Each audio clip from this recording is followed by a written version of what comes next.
भाइभरका सबै मिल्नुस्, एउटा दल बनाएर चुनाव लड्नुस्, अल भर्सेस वान, घन्टी भर्सेस अल। सहकारी ठग हो रवि लामिछाने। नचलाउनु मलाई, प्लिज लिभ मी अलोन। अझै चोरीफुरी नगर, घन्टे ग्याङ चोरीफुरी नगर। छोडिदिनुहोस् मलाई, सक्नुहुन्न यार, सक्नुहुन्न त। तिमीहरूको इज्जत छैन, इज्जत छैन। हामी जाम त कहाँ जाने? म बनाउँछु मेरो देश। एमाले अध्यक्ष केपी शर्मा ओलीले निर्वाचनमा एमाले अब पूर्ण बहुमतका साथ सरकारमा फर्किने दाबी गरेका छन्। मुजीले हिजो मुजीको कुरो नगर क्या तिमीहरूले सिधै म स्वाद लाग्दैन गाडी। को हो त्यो केपी ओली? नेकपा एमालेको झोले हो। 14 वर्ष जेल जीवन बिताएर आएको घाँटी काटेको मान्छे केपी ओली, मैले कारबाही गराउँछु। भाइ मुजी त मुजी काको कुकुर जस्तो अनुहार हेऱ्यो भने मुजी चाहिँ 5-6 पौला जस्तो छ। मुजी भाते साला भाते होस् त, सुवर होस् त।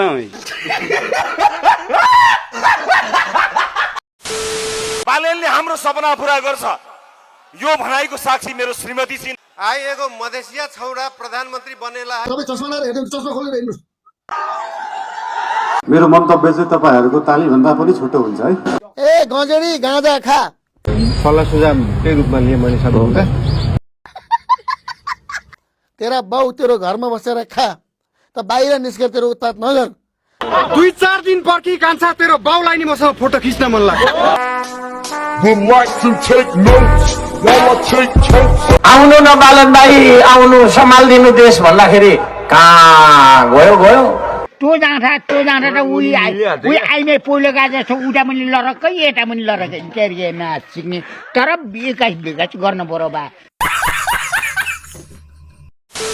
ढुङ्गा बोक्ने मान्छेले प्रधानमन्त्री चलाउन सक्छ? ढुङ्गा बोक्ने मान्छेले नै प्रधानमन्त्री चलाउन सक्छ? खासमा सुन्नुहोस् है, राम्रो बुझ्नु है, बिचमा प्याच्चा नसोध्नु सधैँ जस्तो।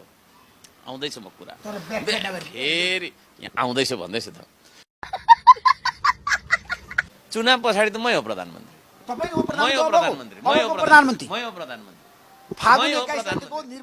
प्रधानमन्त्री को हो त प्रधानमन्त्री?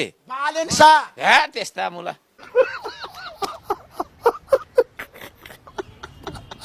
साम्पाङलाई म च्यालेन्ज दिन्छु कि बिपी सुधारेर देखाउला।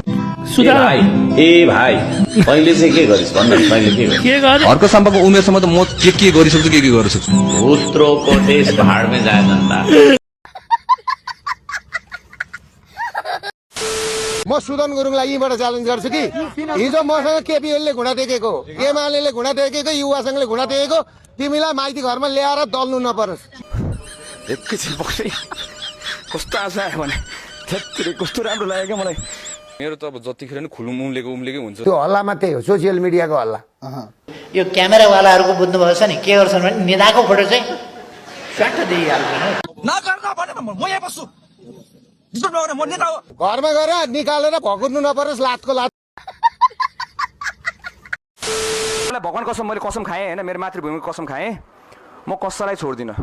पैसा तिरेका 4वटा गुन्डा सहरमा उतारेर आगो लगाएर भाइ मेरो 20 जना केटाहरू मर्यो, अर्को हामी 30 जना थप्दा देशमा ठुलो आन्दोलन हुन्छ। आडे रहेछ मान्छे, आडे होइन लाडे नै रहेछ मान्छेले। कस्तो म्याच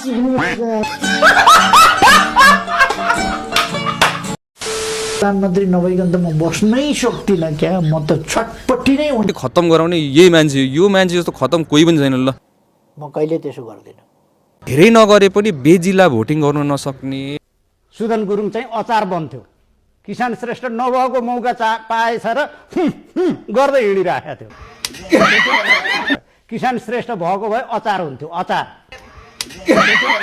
ए साथी, जिन्दगीमा नि के गर्नुपर्छ गर्दै सोच्दै नसोचेको काम पनि गर्नुपर्ने। यो भगवानले नि के गरिदिन्छन् गाँठे।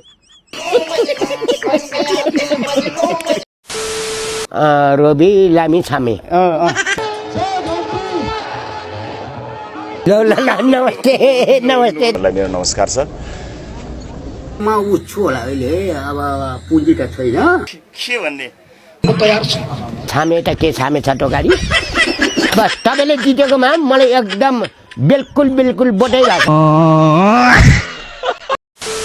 यति लखेटे मलाई उप प्रधानमन्त्री बनाएर छोडे अझै लखेटिरहेछन्।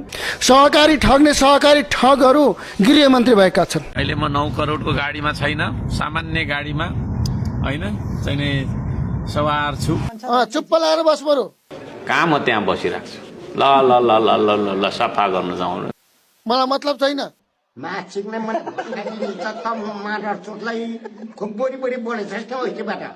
ल ठिक छ।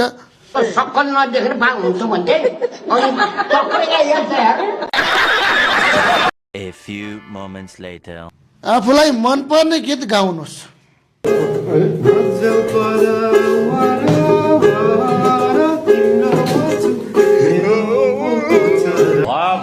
अब छोड दे पुग्यो। को बालेन भने बालेनजी तिमी जन्मेको ठाउँमा तिमी र म गएर चुनाव उठौँ न सोसियल मिडिया बन्द गरेर। कसैले पैसा खर्च गरिरहेछ, कसैको पैसा तपाईँले खाँदै हुनुहुन्छ चुनावको अगाडि। दाग लगाउन सक्दैन। म एकपल्ट म हिँड्दाखेरि करिबन 20 करोडको गाडी लिएर हिँड्छु आफ्नो। हेरौँ उठौँ चुनाव लड्ने। कचकच गर्न पाइँदैन है। 70 लाख सहकारी पीडितका पैसा खाएर आज अनि के अरे राज्यले के गर्यो अरे प्रतिशोध चाँदो अरे अझै लखेटिरहेछन्। भनेछ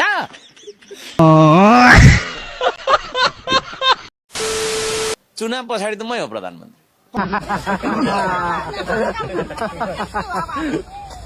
तिमीहरूलाई चुनाव गरेर गठबन्धन गरेर तिमीहरूलाई चुनाव मात्रै होस् अथवा संसद पुनः स्थापना मात्रै होस् कि तिमीहरूलाई